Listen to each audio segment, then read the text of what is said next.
Olá, Diamante Bruto, seja muito bem-vindo ao 4º episódio do nosso podcast, aqui, onde é o seu lugar de lapidação. Hoje estou aqui, Beatriz Guarani, e também com a Rebeca Ferretti. Olá, gente, tudo bem com vocês? Gente, hoje a gente tem um podcast que eu tenho certeza que vai ser maravilhoso, com uma convidada super especial. Vamos conhecer quem é, Bia? Ela é maravilhosa, minha inspiração. Vamos lá. Ela, gente, que é psicóloga, que é terapeuta sistêmica familiar, especialista em finanças, mãe, esposa e uma verdadeira, um exemplo de mulher, de diamante bruto, que já passou por um longo processo de lapidação, uma pessoa que é verdadeiramente uma referência. Ela, produção, por favor, palmas, Alessandra Emerick! Seja muito bem-vinda. Seja muito bem-vinda. Tô muito Bom ter feliz de você estar aqui. aqui. Admiro demais vocês. Quando eu vi a primeira vez, eu falei, eu quero estar lá. Já tinha um desejo, mal sabia que mais desejada era você aqui, entendeu?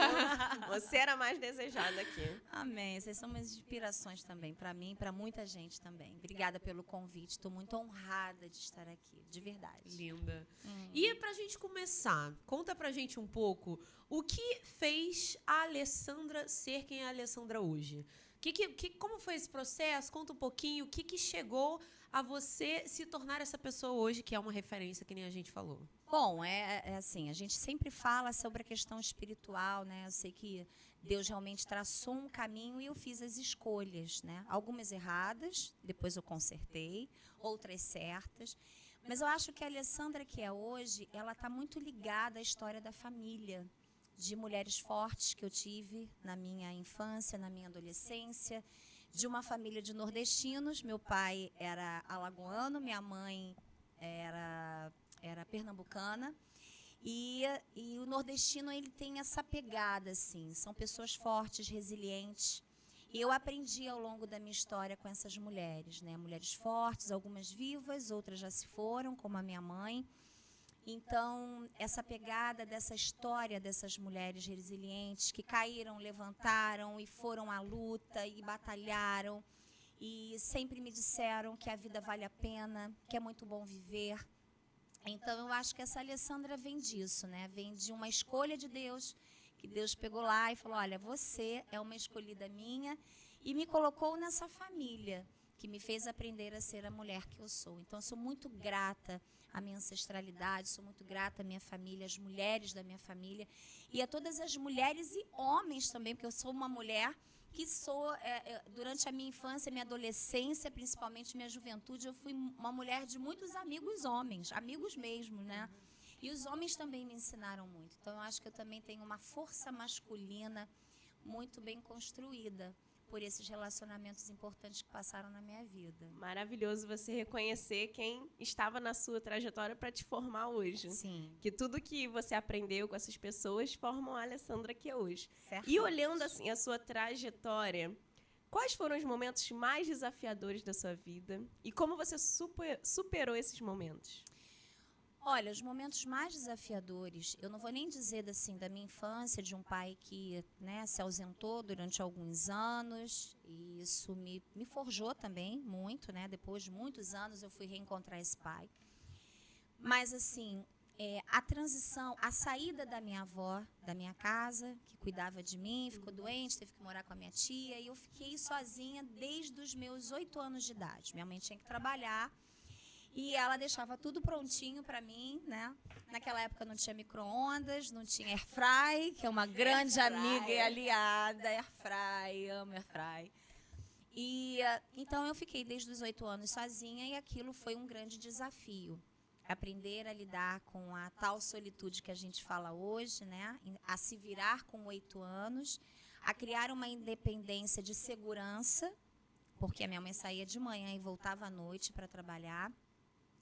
E as conexões importantes da minha vida. Então, esse momento foi um momento desafiador, né, de uma segunda infância. Depois, eu acho que os grandes desafios da minha vida foram... Depois foi uma transição religiosa, porque eu nasci num lar de uma denominação diferente, né? Não era espírita e tal, mas era uma denominação que se falava de Deus, mas que não se falava de Jesus. Então, alguns critérios importantes que eu tive que viver algumas regras muito rígidas. E aí, quando eu me converto, foi uma transição importante, um momento muito crucial, porque eu tive muitas perdas com isso, mas infinitamente mais ganhos. Depois, eu acho que outros momentos foram todos amorosos. Tive uma história amorosa muito difícil, de muito sofrimento, de muita dor, de muitas traições ao longo da minha vida. E aí depois, quando eu encontrei a terapia, eu fui descobrir que, na verdade, eu buscava o meu pai nessas relações. E aí, essas relações se transformavam em relações disfuncionais, né? Então, eu acho que essas etapas foram as etapas mais, assim, desafiadoras. Uma transição profissional que eu passei, também foi um desafio muito grande. O desafio da maternidade, porque durante algum tempo, no início da minha maternidade, eu me senti muito solo naquela maternidade, de um casamento que já estava meio que no fim. E então, eu acho que esses foram os grandes desafios da minha vida. Mas o bom é que eles foram muito difíceis, mas foram superados com maestria. Não só por mim, mas por todas as pessoas que envolvem esse roteiro de vida que eu tive, sabe? Sim. Você falou sobre casamento, né? Sobre relacionamentos e tal, e a gente sabe por alto, né? Sobre um pouco sobre isso, mas fala um pouco sobre como foi esse recomeço nessa área. Conta um pouco de como foi essa história, como foi decidir isso. Enfim, conta um pouco pro pessoal. Eu fui criada por uma mãe sozinha, que se separou aos 5 anos de idade, quando eu tinha 5 anos de idade. E é interessante que quando eu fui fazer a minha primeira terapia para falar de paternidade, para entender que essa dor existia dentro de mim, mas que eu não sabia, eu revivi um momento que eu nunca tinha lembrado, né? O momento em que minha mãe sai de Maceió, retorna ao Rio de Janeiro, comigo pequena, e aquela despedida. Então, foi muito forte. Então, eu vivi durante muitos anos vendo essa mãe sozinha. Uma mulher que veio para o Rio de Janeiro sem nada, que estudou, que fez concurso público, que foi uma funcionária pública e que me criou com muito valor apenas sozinha. E essa solidão que eu vi muitas vezes minha mãe passar, talvez me ensinou a sair dessa bolha e a buscar um amor para chamar de meu. Então, desde o meu primeiro relacionamento, sei lá, que eu tinha 17, 18 anos, eu fui em busca desse amor perdido, talvez para resgatar isso que a minha mãe sofreu tanto. Sim. Então, foi muito difícil me relacionar, né? Como olhar para um homem e entender que ele era diferente da minha história paterna, né? E que existem pessoas, homens e mulheres, que também estão à procura de um amor, de uma sinceridade, de uma família. E ali eu comecei a me relacionar, tive namoros longos na minha vida, desde os meus 18 anos, então namorei 8 anos, 6 anos. Você não queria ficar sozinha, né? Não, e é isso que eu ia falar. Eu emendava um relacionamento no outro. A solidão, para mim, era me remeter àquilo que minha mãe vivia. A dificuldade de criar uma menina sozinha, sendo uma mulher solo. Numa época que a gente está falando aí, que na minha turma de colégio, por exemplo, não tinha nenhum pai e mãe separados. Era apenas eu. E o pior, meu pai morava num outro estado. Então, eu fui uma criança que eu nunca tive um pai na festa do Dia dos Pais, um pai presente para me assegurar. E aí eu fui crescendo com isso e fui me tornando justiceira. Meu apelido na minha juventude foi justiceira. Já foi girafa, justiceira, mas justiceira era muito forte. Inclusive, a minha maior força de caráter é a justiça. A injustiça me tira do prumo. Então, eu fui criando essa roupagem, essa vestimenta de justiceira. Então, eu era defensora dos meus amigos. Se você fosse brigar com um amigo meu, eu ia falar: quê? Você vai brigar com meu amigo? De jeito nenhum, tem que passar por cima de mim. Nunca bati em ninguém, nunca puxei cabelo de ninguém, mas eu ia com essa imponência comportamental para essa pessoa, e a pessoa falava: pelo amor de Deus, a Alessandra não, que a Alessandra, cara, ela é braba. Ela é braba. Nunca bateu em ninguém, mas vai me bater, vai me bater. Com cara. E ali eu fui, inconscientemente, buscando esses relacionamentos disfuncionais, e ali eu fui entendendo na minha inconsciência que o protótipo de um homem era como o meu pai. Para eu ter o meu pai próximo de mim, eu tinha que ter homens iguais a ele. Então, a minha carreira amorosa foi uma carreira de relacionamentos com muita traição. Então, desde o primeiro relacionamento sério que eu tive, 8 anos, eu fui muito traída, exatamente como a minha mãe. E exatamente como meu pai. Minha mãe também tinha um histórico de traição. E ali eu fui copiando esse padrão por uma lealdade, por outras questões mais profundas, assim. E a sistêmica fala sobre isso, né? Muito. Que é o que você E estudou. você, sem tal. saber, entrava nesses É. relacionamentos. Algo te chamava. Totais. Chocante. E ali eu fui me tornando uma codependente desse estilo de relacionamento, sabe? Então era aquela coisa que você falou, né? Eu terminava um relacionamento, emendava no outro, né? Como eu sempre fui uma pessoa assim dos relacionamentos, né, de falar com todo mundo, de estar sempre ali, uma pessoa que sempre se cuidava e tal, então estava sempre meio que em evidência. Então não era difícil encontrar pessoas, né? Então eu fui me relacionando e essas pessoas eram pessoas que me entregavam relacionamentos disfuncionais porque eu era disfuncional nessa área. Então a disfuncionalidade é um radar, né? Então meu radarzinho ia ali, opa, quem é que está disfuncional também? Vem cá, você foi o escolhido do dia. E ali eu fui tendo esses relacionamentos ao longo da minha juventude até o meu primeiro casamento, né? Então todos os meus relacionamentos terminaram, eu me tornando totalmente codependente, achando que as pessoas eram um ar que eu respiro, né? Só um parênteses aqui. Pra quem tá assistindo e não sabe o que é codependência, explica um pouco rapidamente. A codependência é quando você se torna, a gente vai falar assim num senso comum, quando você se torna viciada naquele estilo de vida, viciada naquele estilo de relacionamento. Então você não consegue. Sabe aquelas pessoas que falam assim, ai, fulano é muito certinho, eu gosto do cafajeste. Eu escuto muito isso, Meu tá, Deus. gente? Eu só tenho o dedo podre, eu só Exato. sei escolher. E tem jeito pra isso, né? Total. Tem jeito, tem cura. Porque aí quando você descobre o outro lado e você descobre a causa, você vai trabalhando a causa que te fere. Então você vai sanando a ferida, as cicatrizes estão ali, mas elas já não te doem como quando as feridas eram abertas, né? Então eu fui passando esse processo até o dia que eu descobri, casei nesse processo, nessa codependência afetiva de relacionamentos ruins, disfuncionais e tal.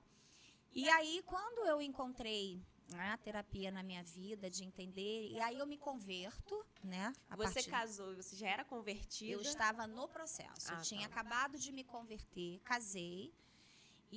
Mas você já namorava com ele antes, algo assim? Sim, né? eu tava namorando. E aí eu me converto. E aí é totalmente uma desconstrução. Eu já estava meio que convertida, porque assim, a denominação que eu fazia parte quando eu era criança, eu nasci nesse lar, né? Toda a minha família, algumas pessoas da minha família ainda fazem parte disso. Eles não acreditam em Jesus como eu que sou evangélica, né? Então eu via algumas pregações escondidas, né? Na minha época tinha o Jimmy Swaggart, que era um grande pregador da minha época, então eu via escondida. O antigo Caio Fábio, eu assisti escondida. Então isso foi, de alguma forma, me lapidando no espírito, né? Eu fui entendendo, eu fui desejando isso para minha vida. E aí você casou? Aí, depois de uns anos, eu caso.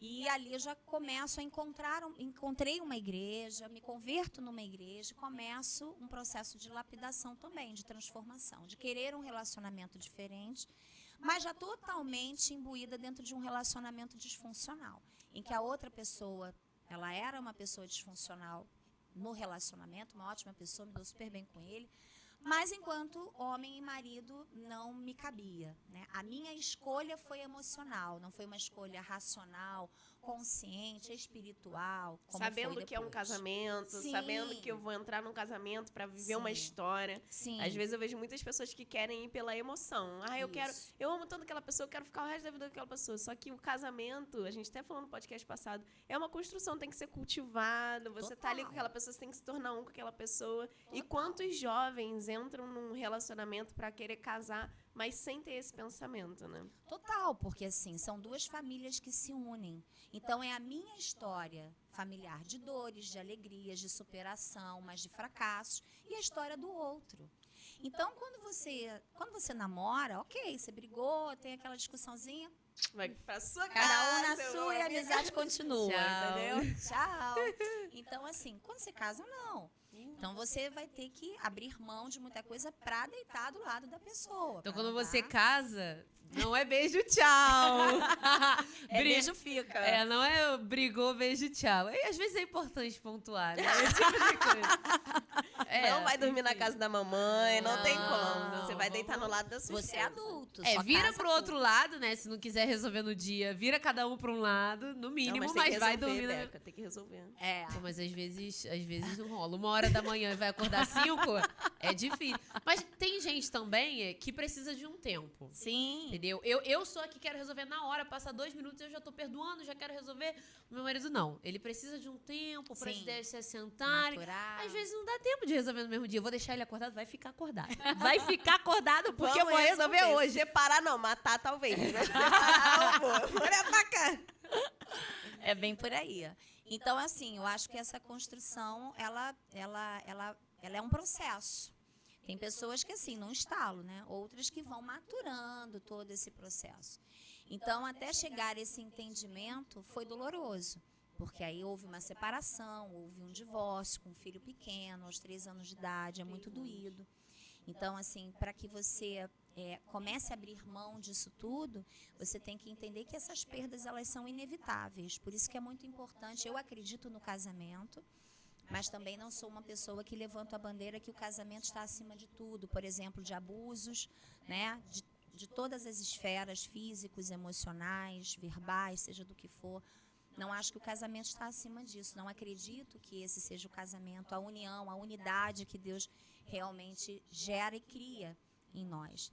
E foi nesse momento, né? Então foi nessa ruptura que eu decido e falo, agora eu vou viver um tempo, né? E Deus me fez viver um ano sabático relacional, em que ali eu tive um envolvimento muito mais profundo com Deus.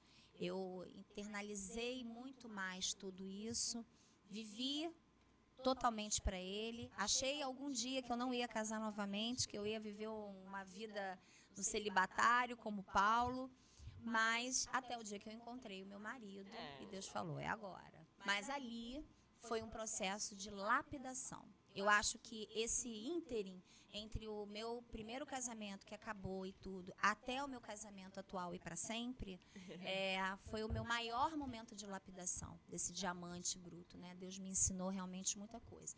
A me relacionar, a entender que Ele era o primeiro na minha vida, a entender que a outra pessoa, seja marido, filho, amigo, líder, quem for, igreja, o que for, nada é primeiro. Primeiro é Ele. E depois eu tinha que me olhar, né? Então...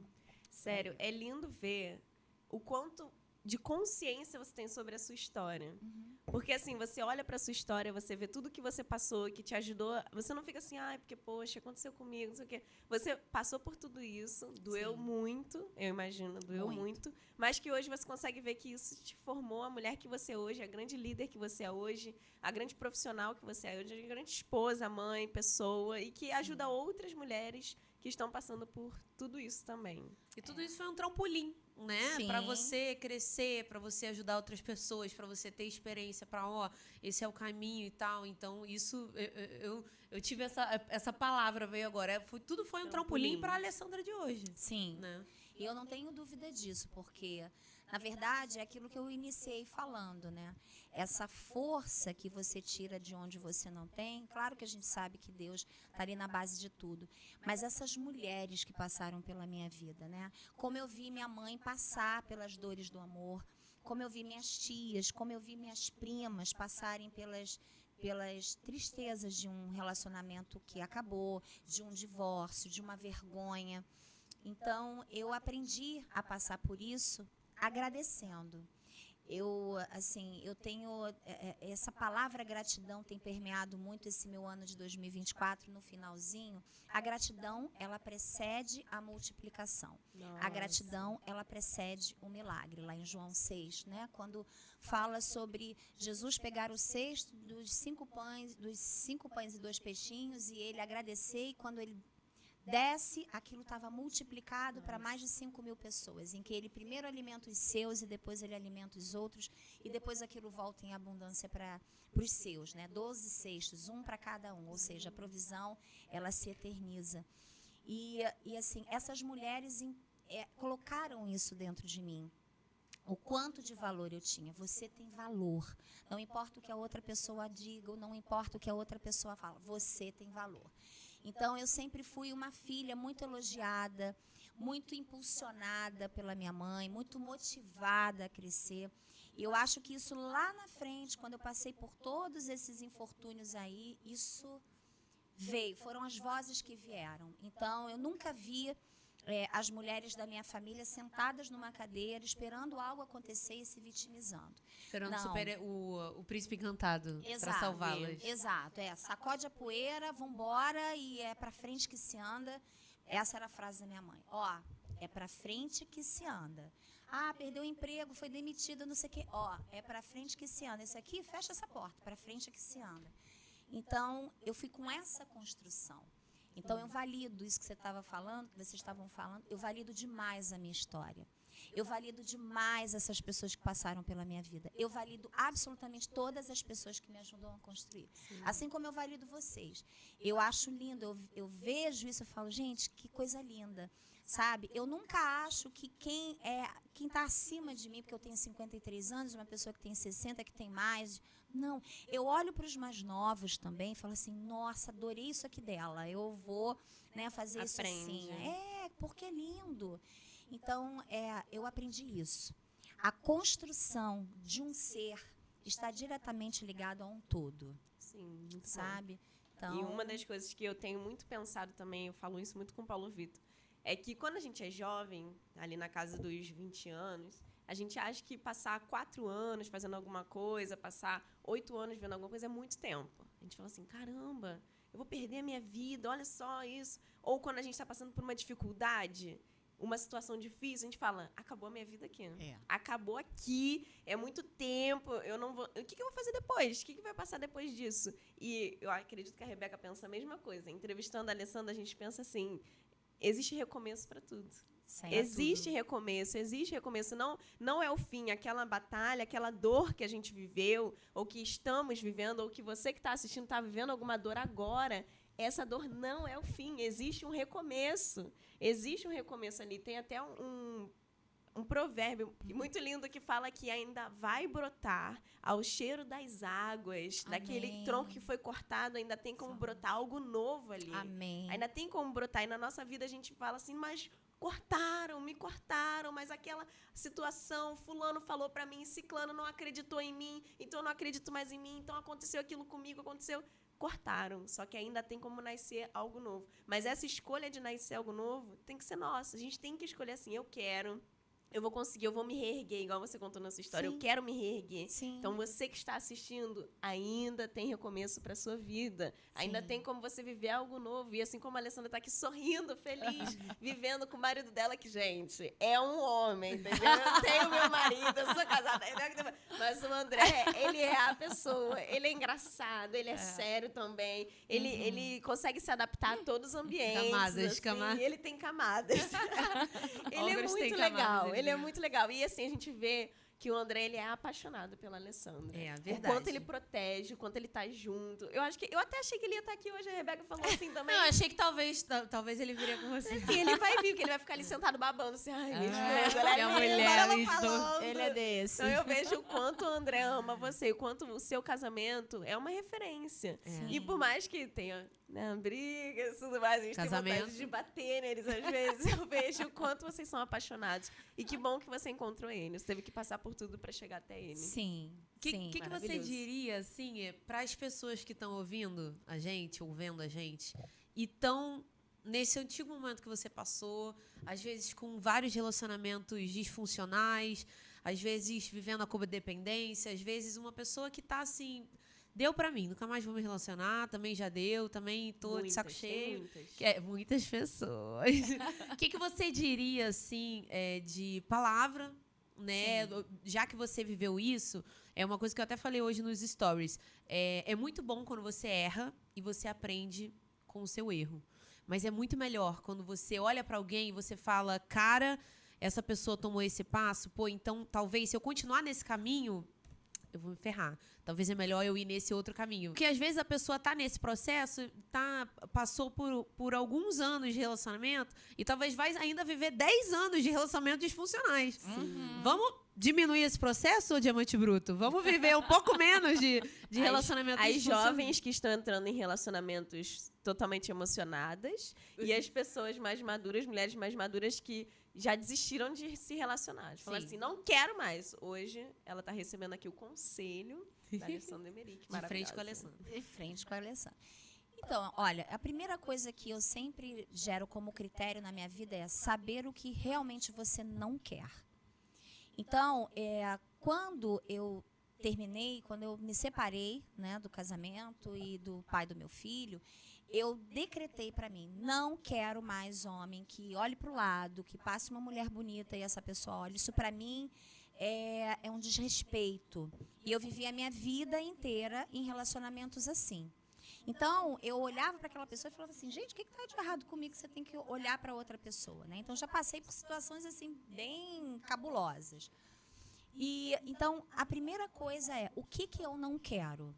Eu não quero um homem assim, eu não quero um homem assado, eu não quero um homem assim. Segundo ponto, o que eu quero? Então, quando eu terminei esse casamento, vieram todas as bandejas possíveis e imagináveis que vocês possam pensar. Do bonito rico, do solteirão desejado, daquele que te promete viagens e uma vida de rainha, de tudo. E quando eu olhava a minha lista, eu fiz uma lista, tá, gente? Quero um homem assim, assim, assim, assim. Eu lembro que a primeira coisa da lista que eu coloquei foi, quero um homem mais alto do que eu. Porque eu namorei, gente, um homem baixinho. Eu sou alta pra mulher. Então, a primeira vez que eu fui no casamento com um homem baixinho, eu botei um salto desse tamanho, eu não levantei da mesa para dançar com ele. Porque ele batia na minha cintura e parecia um menino. Tudo bem, quem acha isso legal. Eu não acho. Pra mim, não achava. Então, eu botei, Senhor, eu quero alguém maior E ó, que eu. ela não tá sendo... Preconceituosa? Não, ela não tá sendo exagerada. Ela é alta, tá, gente? Ela não tá sendo exagerada. Pois é. Ok. Então, assim, eu falei, eu não quero. Então, tá bom, eu não quero, então eu quero uma pessoa assim. E fui descrevendo essa pessoa. Qual era o meu crivo seletivo? Todas as pessoas que apareciam, eu falava, isso aqui, check, mas isso aqui, não. Tipo, eu não pedi beleza. Eu falei, a beleza, eu me atraio. Eu quero uma pessoa que eu me atraia, que eu ache interessante, né, e tal. Mas nada que seja assim, sabe aquela coisa. Então eu fui, não, mas isso aqui não tem isso, isso aqui eu nem pedi, e tal, nananá. E fui. Então, esse processo seletivo, ele é muito importante para que você mentalize, que você foque aquilo.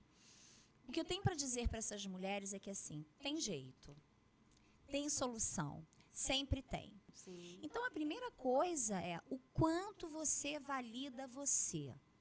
Porque o que eu digo para as pessoas é o seguinte, a gente tem uma tendência a dizer assim, isso aconteceu porque você não sei o quê, isso aconteceu porque você é assim, eu sou assim porque você faz assim. Então, você não toma para si a responsabilidade da mudança que te cabe. Então, quando Deus me deu um ano sabático, ele disse assim, filhinha, você não é tão perfeita quanto você acha que você é. Eita. Você não é tão maravilhosa assim quanto você é. Lembra disso que você faz? Sabe isso que você faz? Está errado. Como é que você quer um relacionamento funcional se você faz isso, se você faz aquilo, se você faz aquilo outro? E ali, como eu vim do mundo, e eu vim de um mundo que valorizava muito a beleza, a lascívia, a luxúria, né? Eu fui do samba, então essas coisas permeavam muito a minha vida. Então, muitas coisas que são critérios de valores, mas são valores protetivos porque Deus não te dá ordens, Ele te dá proteção. Então, a coisa do sexo antes do casamento e tal, aquilo passou a ser um valor para mim.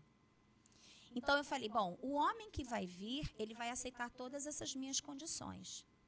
E ali, Deus disse assim para mim, olha, primeiro eu quero você para mim. Eu lembro que no dia que eu fui, a primeira noite que eu passei sozinha depois da minha separação, eu lembro que eu abri a Bíblia, abri assim, irmã, nem faço isso, mas eu abri naquele dia e a palavra que me veio, que saltou aos meus olhos foi, eu sou o seu marido. Nossa. Até me arrepio. E foi nesse dia, não sei se está em Jeremias, não me recordo, mas eu tenho lá anotado. Eu sou o seu marido. E aquilo, eu caí num pranto. E eu falei, o que é o marido para uma mulher? O marido para uma mulher é a extensão de uma paternidade. Ele não é o pai, mas ele exerce na sua vida e na minha vida o que o pai deveria ou faz na nossa vida. Proteção, direção, né? Limite. Então, esse homem, ele vai ter que vir com essa extensão. Me proteger, cuidar de mim. Porque eu sou o sexo frágil, sim. Embora eu seja uma mulher forte, né? Então, eu fui gerando esses critérios. E aí, eu fui nesse processo seletivo. Muitas bandejas vieram. Muitas nesse período. E eu fui fechando as portas para todas. Foi difícil? Foi. Porque a tua carne grita. Sim. E aí o teu espírito, sabe, a tua certeza, a sua convicção do que é bom pra você fica lá no Ainda pé. mais se aparece no período fértil, né? Aí você, tudo bem, né? Você mesmo. Exatamente. Só que ali eu gerei um critério, né? E gerei esse critério de santidade. Então, quando eu estava preparada, forte para dizer não, porque se eu tinha uma dificuldade, era a dificuldade de dizer não. Então, quando Deus, nesse ano sabático, me fez uma mulher mais forte, mais lapidada, mais santa, mais separada, mais convicta, sabe? Uma Alessandra completamente diferente, com uma roupagem diferente, numa estação nova de vida, vestindo a roupa condizente com a estação, né? Tá aqui a nossa catedrática em roupa. Então, Deus foi me ensinando isso. Eu lembro que Deus me lapidou uma vez, falando sobre estações. E ele disse assim, qual a estação que você está? E era o inverno. Ele falou assim, e como você está vestida? E eu estava no meu quarto, e eu estava com uma camiseta e tudo. Você não está apropriada para a estação que você está vivendo. E vestimenta fala de comportamento. Então, que tipo de comportamento que eu tinha? Como é que eu me apresentava para as pessoas? Isso é muito. Sim. Então, assim, se você vai com senso de desvalor, ainda que seja inconsciente, você está vendendo algo para uma outra pessoa, que a pessoa fala, vem cá. Só que aí você pega a sua vida e fala assim, pelo amor de Deus, me faz feliz, porque eu não dou conta de me fazer feliz. Ai, não, repete essa frase. Repete essa frase pra galera ver. Pelo amor de Deus, me faz feliz, porque eu não dou conta de me fazer feliz. Ai. Aí a outra pessoa fala assim, mas eu também não dou conta de me fazer feliz. Você está me dando essa batata quente? Vou ver o que eu consigo fazer com isso aqui. Você fica totalmente vulnerável. A outra pessoa com um peso enorme, essa outra pessoa começa a te repelir, começa a dizer, vai embora, porque eu não dou conta disso. E faz você falar, tchau, adeus, vou embora, porque ele não deu conta. Então, a disfuncionalidade começa nisso. Então, se você, de verdade, sabe aquela coisa meio piegas que a gente já está cansado de ouvir? Identidade, sabe quem você é, não sei o quê. É verdade. Você precisa fortalecer. Você pode até saber quem você é. Eu sou uma mulher de valor, sou uma mulher de Deus, minha família é maravilhosa. Ok. Mas você tem que viver isso. É a árvore da convicção. Até porque quando você não entende...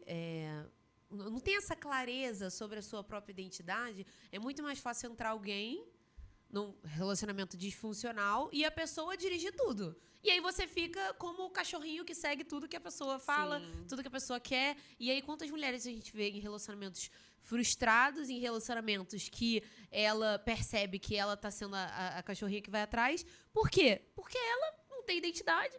Ela não coloca o limite dela, não coloca o valor dela, não se enxerga. Às vezes até se veste diminuindo o seu valor. Exato. Né? E isso começa desde o início, quando você conhece a pessoa. Então, assim, uma coisa que eu sempre falo, o processo seletivo, o briefing, é a melhor coisa. Quando você faz um bom briefing, menina, lá na frente... Casamento vai ser bem mais fácil. Eu acho. Não seja uma pantera namorando vira-lata. Busque também aquilo que te cabe, minha filha. Adorei. É isso. E assim, e esse crivo seletivo, né, mas principalmente fortalecimento das suas convicções, né, no filme Divertidamente 2 fala isso, né? A menina tem uma árvore da convicção do bem, que quando ela fazia coisas certas, que ela ia para um jogo, ela vinham as vozes, você é capaz, Sim. você é inteligente, você pode. Então era aquela força Sim. que proporcionava ela ser uma boa profissional, uma Sim. boa atleta e tal. Né? Só que de repente, veio, por conta da ansiedade, veio a árvore da convicção do mal. Você não vai conseguir, você não vai dar conta, elas são melhores que você, ninguém te ama, e nananã. Saber quem Então, você é. muitas vezes, a mulher, na sua vulnerabilidade, ela deixa essa árvore da convicção crescer e fala assim, não, fulano fez isso comigo, meu pai me abandonou, então nenhum homem vai me amar. Nossa. Então, assim, quem você era é uma verdade. E aí, até você chegar, quando eu fui conhecer o meu marido, e que ele foi... Digníssimo. E aí ele começou, nananã, não sei se vocês vão perguntar isso, mas eu já vou me antecipar. E ele começou, tananã, me perguntar, era Facebook na época, então ele começou lá a teclar comigo no Facebook, o irmão dele era meu pastor. E eu falei, Senhor, Não mas sabia, esse... gente. É, Babado fortíssimo aqui. o irmão dele era meu pastor. E ele é, né, na época ele ia na igreja assim, de vez em quando eu falava assim, não, porque eu tinha colocado lá, eu quero um homem pronto. Mas existem exceções, né? Existem exceções que Deus te confirma, de verdade, que você começa a observar. E aí eu fui ali no critério, eu fui lá com o meu pastor e falei, olha, seu irmão tá ali cercando e tal. Ele, poxa, meu irmão e tal. Investindo. Porque quando o meu marido entrou, nossa, tinha milhões de mulheres solteiras, né? Então todo mundo ficou, é meu, é meu, é meu. Né? Você sabia disso? Você sabia disso? Gente. Foi assim, gente. Foi desse jeito. Primeira. É meu, é meu, é meu. E aí eu fiquei na minha, eu falei, bom, não. isso Ah, daí não é ela pra se mim, fez de né? difícil. Fiquei na minha, falei nada. Não falei nada. Aí ele olhou todo mundo em volta, olhou aquela longe ali, ó, só fazendo mistério. Não, ele sempre foi muito assim, na dele, muito, né, sem muito alarde, assim. E aí foi. E um dia eu conversando com o meu pastor, irmão dele, ele falou assim, olha, definitivamente meu irmão precisa de uma mulher como você. Porque meu irmão tem caráter, meu irmão é um homem fiel. Aí ele foi descrevendo o homem que eu já tinha descrito ali. Olha só. Trabalhador, ele é um homem fiel, ele é um homem de caráter. Meu irmão só precisa de uma mulher aliançada como E você. alto. E alto! Gente, ele é mais alto Deus é que bom. ela. Mais alto que ela, mais alto que ela. 1,90m. E aí 1,90m, E gente. quando a gente sentou no dia que ele foi me pedir em namoro, num jantar, Oh, meu Deus. ele foi, falou, depois eu cheguei, abri o pergaminho e falei, olha, comigo o namoro vai ser diferente. Porque você talvez nunca tenha namorado uma mulher, talvez posicionada assim e tal, né? Não desmerecendo as outras. Aí ele, eu falei, comigo não vai ter sexo antes do casamento, não vai ter isso, não vai ter isso, não vai ter isso, não vai ter isso, não vai ter isso. Minha vida é assim, assim, assim, assim, assim. Então, assim, caminharemos juntos ou não. É uma decisão sua. E eu te deixo super à vontade, mas a questão vai ser. Então, eu fui tão posicionada que quando eu comecei a falar, a lágrima desceu assim, ele pegou na minha mão e falou assim, você é a mulher que eu pedi a Deus. Ai, que lindo. Eu vou mandar esse podcast pra todo mundo, entendeu? História de amor. Ela tinha uma lista, gente. Você tem uma coisinha aí na sua lista. Tem que ser homem, pelo amor de Deus. Vamos lá, né? Vamos lá. E assim, Beca, ela é uma terapeuta mesmo, né? Uma psicóloga maravilhosa. Você que está precisando saber da sua identidade, falar do seu casamento, procure a Alessandra Emerick. Tem o Instagram dela para você procurar, porque ela pode ser a sua terapeuta. Você está escutando essa conversa, você está assim, caramba, amei, ela fala tão bem, imagina uma sessão com ela. Sim, imagine uma sessão com ela, procurem, que ela é maravilhosa. E Tá sobre a bom? sua profissão? Como é que foi esse outro recomeço na sua Outro vida? recomeço. Conta pra gente A o que mulher dos você recomeços. fazia antes e tal. Como é que chegou nisso? O que foi, assim, o ponto de virada? Caraca, não, você virou pra isso e começou a olhar mais pra isso. Conta um pouco pra gente. Então, meu sonho sempre foi ser jornalista. Porque eu sempre amei escrever, sempre amei falar. Então, eu sempre sonhei com isso. Vou fazer jornalismo e tal. Mas a minha trajetória profissional, ela veio antes da minha trajetória acadêmica. Por quê? Essa religião ao qual eu fazia parte, numa época da vida, diziam que as pessoas não poderiam mais estudar porque teriam que pregar a denominação deles, né? Então, quando eu terminei o colégio e tudo, comecei a procurar emprego. Meu primeiro trabalho foi em loja, acho que como 80% das pessoas. Trabalhei numa loja chamada Company, que era o fervo da época, todo mundo queria ter a mochila da Company. Trabalhei lá, depois trabalhei na Dimpos. E aí eu tinha terminado meu inglês no CCA e fui chamada para trabalhar na editora do CCA.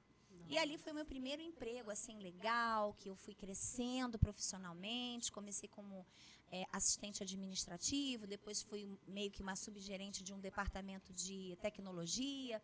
E foi muito bacana. Ali eu fiz grandes amigos, levei amigos para trabalharem comigo, fiquei ali um tempo.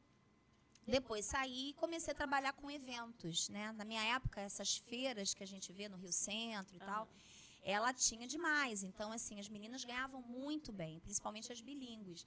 Então, eu ganhava diária, fazia muita feira. Então, trabalhei muitos anos com isso. E aí, tive um contato com marketing. E amei o marketing, sabe? Aquela coisa de você fazer, gerar um produto, criar uma marca. Eu falei, nossa, que fantástico e tal. Mas ainda com o sonho do jornalismo. Só que a vida não foi me levando para esse lugar. Eu fui trabalhando, fui crescendo profissionalmente, não tinha tempo para estudar. Fui fazer teatro, fiz teatro na Rosane Goffman, aí achei que ia ser atriz, depois eu vi que aquela vida não era para mim, continuei trabalhando e fui crescendo. Ruiz. Quem é o PV? Ai. Tá gravando! Gente! O homem veio atrás! Eu não sabia que você fez teatro. Eu fiz teatro na Rosane Goffman e foi uma época, assim, maravilhosa, assim, sabe? Também fiz grandes amigos. Eu sempre fui, assim, meio que da arte, sempre gostei disso, sempre fui dança. E aí fui pro teatro, e no teatro eu fiz muita dança com a Ana Pia, com a Débora Coker, assim, porque na época o teatro era o fervo, né? A Miguel Falabella era um dos monitores lá. Então, assim, muitas pessoas saíram de lá, tipo... Alexandre Barilari, uma galerinha assim, legalzinha. E aí, só que aquela loucura, né? Você tem que fazer teatro, aí eu tinha que viajar, tinha que ir para Minas para fazer peça de teatro, só que eu tinha que trabalhar. E aí eu ganhava, sei lá, eu era gerente do CCA, então eu ganhava, tipo, hoje 20 mil para fazer teatro, para ganhar uma merreca, tendo que pagar, né, ajudar minha mãe, fazer as minhas coisas e tal. Então, não tinha condições. Teatro era um grande hobby. Mas era algo que você queria que desse queria muito muito, eu certo. queria ser atriz. Só que, assim, o que bateu realmente foi a necessidade. E aí, quando eu vivi aquele universo de muita coisa louca, eu falei, aquilo pra mim foi realmente Deus, assim, sabe, descortinando uma situação e falando assim, isso aqui não é o lugar que eu quero pra você. E aí eu falei, bom, aquilo fez com que eu não sentisse triste. Por estar abrindo mão, mais uma vez, já o que eu amava. E aí o marketing entrou na sua vida, né? E aí o marketing entrou na minha vida, eu já estava na Unilever, e aí eu trabalhava já era coordenadora de trade marketing, foi um tempo maravilhoso, aprendi muito, aí fui para a faculdade, mas só que quando eu cheguei na faculdade, eu fiz a faculdade do CCA, que era uma faculdade top, né? Depois ela fechou. Só que eu sabia muito sobre o marketing por conta da Unilever. A Unilever foi a grande faculdade da minha vida, né? Aí depois eu só fui aprimorar na faculdade. Mas era um sonho fazer faculdade. Porque eu fui fazer faculdade, meu filho já era nascido, né? Então, assim, eu não fiz faculdade cedo. Então, ele já era nascido. A minha profissão foi Não, eu ia falar. Ela tá mexida. Senta aqui, André, senta nessa cadeira aqui. Aqui, preta, é pra Ele isso. chegou com um negócio na mão, eu falei, não acredito, buquê de flores, o homem, a máquina. Olha ali o buquê de flores, mostra aí, André. É um guarda-chuva. Ele entrou assim, aí eu, gente, olha ele pedindo desculpa em público, assim, que homem. Tem como mostrar ele aqui, ó? tadinho. Gente, mostra aqui o André. Olha como ele é alto, gente. Gente, ele é alto. Depois ele vai assistir, ele vai entender, porque a gente tá comentando isso, entendeu? Mas uma benção. Muito legal saber que o marketing entrou na sua vida. E aí você entrou na faculdade de marketing e viu que não era só isso, porque você começou a gostar de ouvir pessoas, cuidar de Muito. pessoas. Sim, e aí eu tive esse encontro já na faculdade, já cuidava de pessoas, tanto no âmbito emocional quanto espiritual, porque ali já estava, né? Então, esse tempo foi muito bacana e Deus falou assim, não é só até aqui. E aí eu falei, bom, quando eu tive uma matéria chamada Gestão de Pessoas, eu falei, nossa, me apaixonei por essa matéria. Porque é isso, cuidar de pessoas, ouvir, a escutatória. Aí eu fui fazer uma pós-graduação em Gestão de Pessoas. Falei, gente, eu quero caminhar para isso. Só que eu já era uma gestora de pessoas, porque eu fazia seleção, processo seletivo, trabalhava com muita gente, cuidava dessas pessoas, né? Então, por onde eu passei, eu fui deixando algumas sementes do bem, assim, sabe? Do que Deus me entregava para entregar. Então, teve gente convertida que já estava há muitos anos. Um dia eu entrei numa empresa e falei, gente, o que eu estou fazendo aqui com essa pessoa difícil que era meu chefe? E quando que começou a psicologia? E aí, a psicologia, na verdade, ela iniciou na gestão de pessoas. E ali eu comecei e falei, caramba, psicologia é legal. Mas não pensava em fazer psicologia. Até que comecei a caminhar com a nossa amada, linda, maravilhosa doutora Ana Almeida. E ali ela começou a ter um poder de influência muito grande sobre mim, começou a me descortinar, a descobrir em mim uma mulher que eu ainda não conhecia e sobre a possibilidade de eu fazer essa transição de carreira. E aí foi nesse momento, ela me convidou para fazer a especialização, eu fui, me apaixonei e eu falei, é isso que eu quero. E aí comecei, né, no finalzinho da especialização, comecei a fazer a faculdade. E foi um tempo também bem difícil, com filho pequeno, casada, trabalhando. Com quantos anos você começou a faculdade? De psicologia. Olha, eu tô com 53, acho que eu comecei com 46. Com 46 anos, né? E a especialização foi antes, né? Foi logo quando eu casei com o André, eu tinha uns 42 anos. Então, foi uma coisa assim atrás da outra. Então, foi uma transição depois dos 40. Eu costumo dizer que cada década da nossa vida tem uma especificidade diferente, né? Uau. Então, nos meus 30 anos foi o tempo do marketing, nos 40 foi o tempo da psicologia, nos 50 eu estou vivendo a junção disso tudo, porque eu ajudo, inclusive, muitos pacientes que vêm na minha vida, eu ajudo como marketing muitas vezes, né? Faço lá, elaboro algumas estratégias de marketing para eles, ajudo dentro do emocional e dentro do efetivo. Então, assim, e ali Deus foi me levando.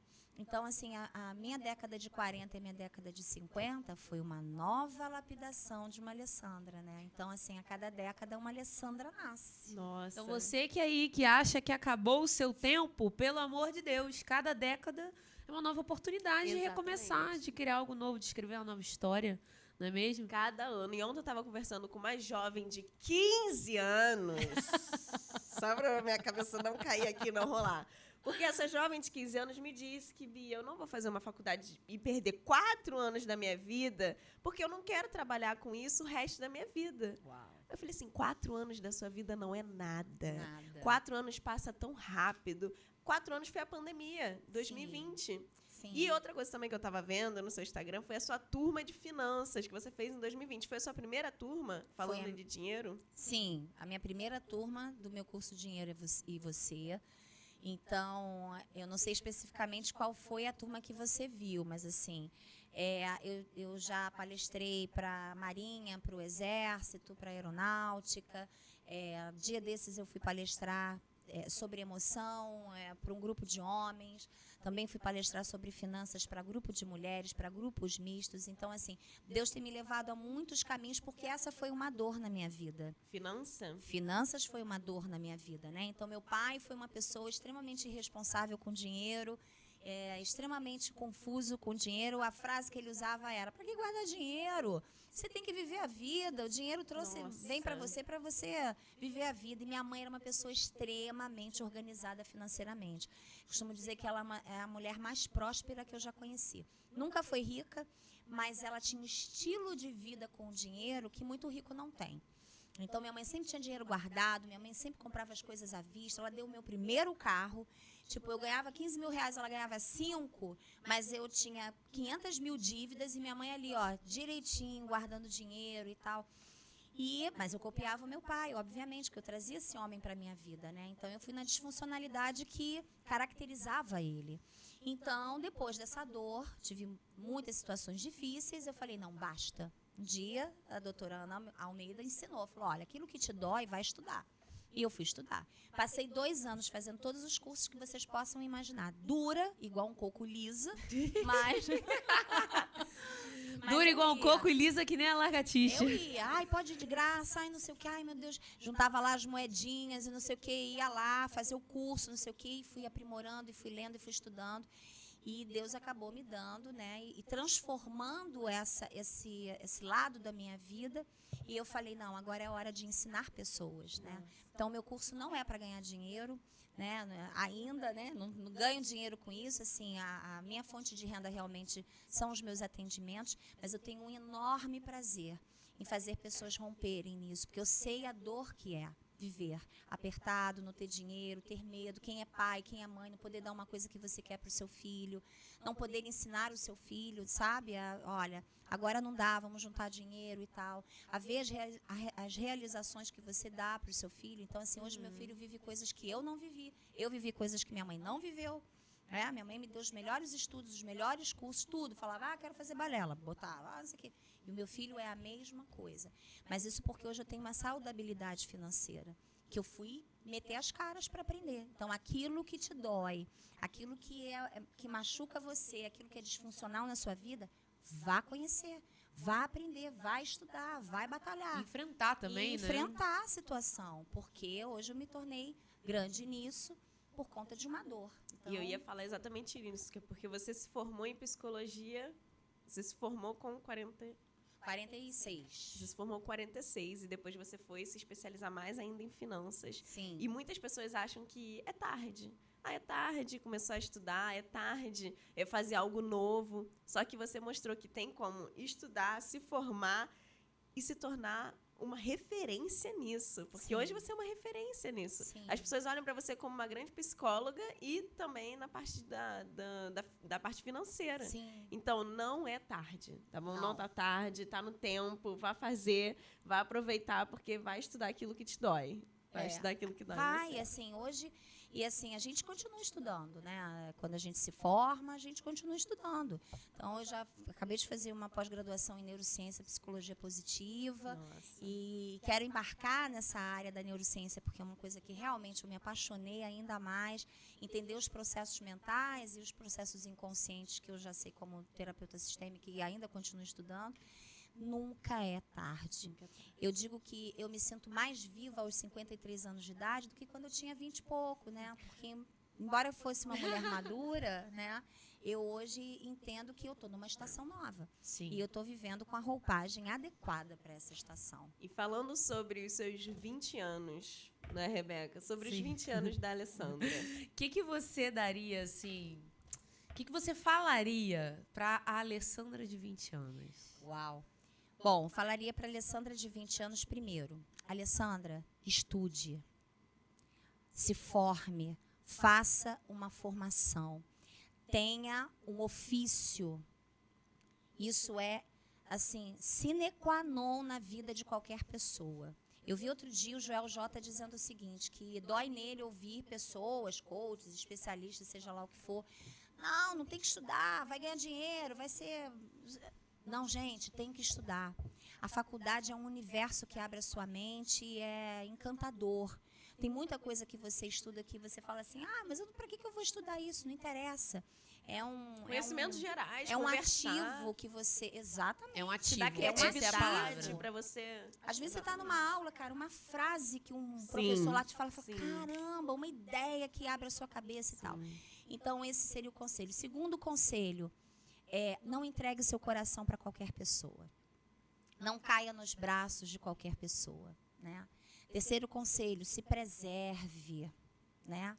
Não se doe. Não ache que o seu corpo, ou que você, o seu coração, o sexo, é isso que vai fazer com que você tracione alguém. Não.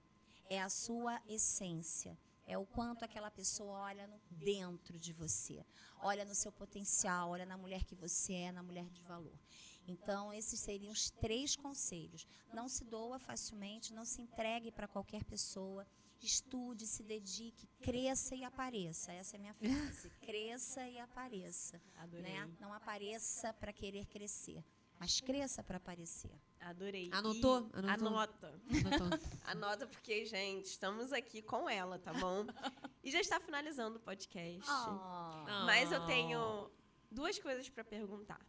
Alessandra, qual o legado que você quer deixar aqui na humanidade para as pessoas ao seu redor? Sim, eu quero deixar o legado de uma sabedoria espiritual em que as pessoas saibam que você tem para onde recorrer. Nos momentos mais difíceis da minha vida, que eu não tinha para quem ligar, que eu não tinha com quem falar, embora eu tivesse uma mãe maravilhosa, mas nos momentos em que eu não pude tê-la, era esse Deus a quem eu recorria, esse Deus que responde, né? Então, eu quero deixar esse legado, que o melhor caminho para toda e qualquer solução e qualquer resposta é Deus. As pessoas falam, mas como que você ouve Deus? Você ouve Deus. Quando você bate e você fala, Deus fala comigo. Você ouve Deus, alguém fala alguma coisa, você liga a televisão, alguém vai te falar, você abre a Bíblia, vai vir uma palavra que vai saltar aos seus olhos. Então, o legado é Deus acima de tudo. Eu quero deixar esse legado. O segundo legado que eu quero deixar é que é possível sempre você vencer. Mesmo quando você perde.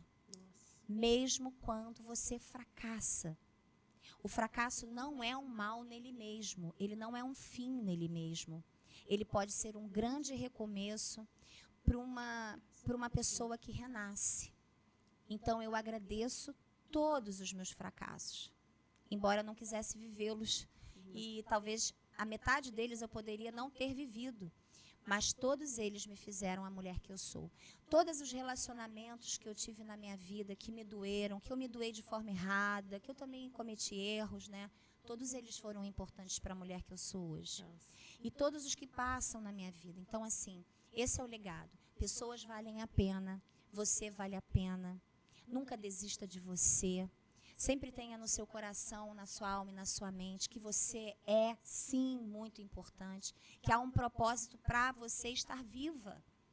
Quantas balas perdidas você passou, quantas tragédias, doenças, pandemias nós passamos e vivemos. E nós estamos vivos porque o legado ainda está sendo construído. Então eu quero que o meu filho lembre-se de mim, essa mulher, assim como eu lembro da minha mãe. Uma mulher de oração, uma mulher que lê a palavra todo dia. Eu quero que todas as pessoas lembrem de mim como uma pessoa alegre, motivadora, alta astral. Eu sou essa pessoa. Sempre fui. Todos os lugares da minha família, se você perguntar a qualquer pessoa da minha família, Alessandra é a alegria das festas. Então, é isso. Esse é o legado. Você vale a pena. Deus acima de todas as coisas. Não desista de você. Nunca. Lindo. E o que você diria para as mulheres que estão assistindo a gente e estão nesse processo de lapidação? Estão começando, estão passando por um novo tempo, um novo recomeço, e estão nesse processo. O que você poderia falar para elas? O que eu quero falar para vocês, mulheres, é que aquilo que eu acabei de dizer, nunca desista de você. Às vezes as pessoas falam assim, mas eu já estou em idade avançada. Mas já passou meu time, né? Mas faculdade é coisa de jovem. Mas relacionamento, já estou com 50, 60 anos. Eu atendo uma pessoa que tem 63 anos e acabou de casar e está feliz da vida, né? Tendo sexo, vivendo, viajando, aproveitando a vida. Então, assim, não desista do seu sonho de verdade. Isso não é uma palavra piegas. É possível você crescer, é possível você acontecer na idade que for. Nunca pense que você é velho ou incapaz para fazer algo.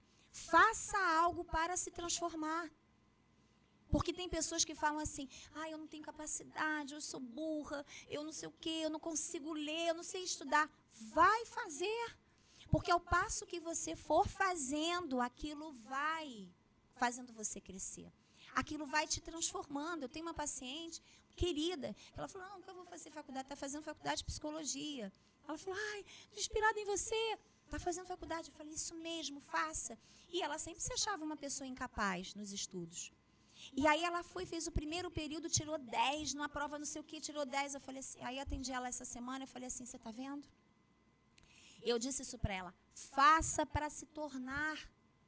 Não torne-se muitas vezes para ser, para fazer, né? Então, assim, começar pronta. Sim, Carl Rogers dizia o seguinte, é melhor tornar-se do que ser, porque ser é estático, tornar-se é constante. Nossa. Então, constante por quê? Eu fazendo, eu vou aprendendo, eu vou dando a cara, caio, não sei o quê. Então, faça, faça, mete a cara, pede ajuda. Mas não deixa, porque eu tenho certeza que quando você for fazer, quando você acreditar em você, não, eu vou, fulana conseguiu, Alessandra conseguiu, eu também consigo. Eu estudava de madrugada, gente. Meu marido é de testemunha. Estudava de madrugada, 2, 3 horas, meu filho pequeno, para no dia seguinte acordar cedo para ir para o trabalho. Mas eu fui crescendo, minha capacidade foi rompendo, minhas habilidades foram aprimorando. E eu sei que eu sou uma profissional de excelência hoje porque eu vou fazendo. Sim. Eu vou botando o pé e Deus coloca o chão. Então, esse é o recado. Alessandra, você é um diamante bruto, mas tão lapidado. Uma inspiração. Inspiração, sério. Eu amo a sua vida, amei a nossa Eu te amo conversa. também, amo Eu tenho certeza vocês. que muitas mulheres foram inspiradas a partir Amém. desse episódio. E eu tenho certeza que você vai colocar aqui nos comentários a parte que você mais gostou, aquilo que mais você foi lapidada. E o que você vai fazer depois desse podcast. Porque eu tenho certeza que você foi inspirada a fazer algo novo, a recomeçar em alguma área. Porque hoje a gente falou de tudo. A gente falou de casamento, a gente falou sobre maternidade, a gente falou de profissão, a gente falou de vida com Deus. Olha só, a sua Vida acadêmica. vida acadêmica, a sua vida é uma Recomeçar. inspiração. Recomeçar. A sua vida é uma inspiração, então muito obrigada. Eu que Você agradeço. ter amo participado. vocês. Muito grata Vocês de são você ter vindo. lindas. Parabéns pelas mulheres que vocês estão se transformando a cada dia. E eu vejo cada recomeço em vocês, né? Na formação de vocês em tudo. Então, amo vocês. Muito obrigada. Você vai virar pra câmera e você vai falar assim, pessoal, até o próximo episódio. Então. Tchau, tchau. Pessoal, até o próximo episódio. Um beijo. Tchau, tchau. Tchau. Tchau. Uau!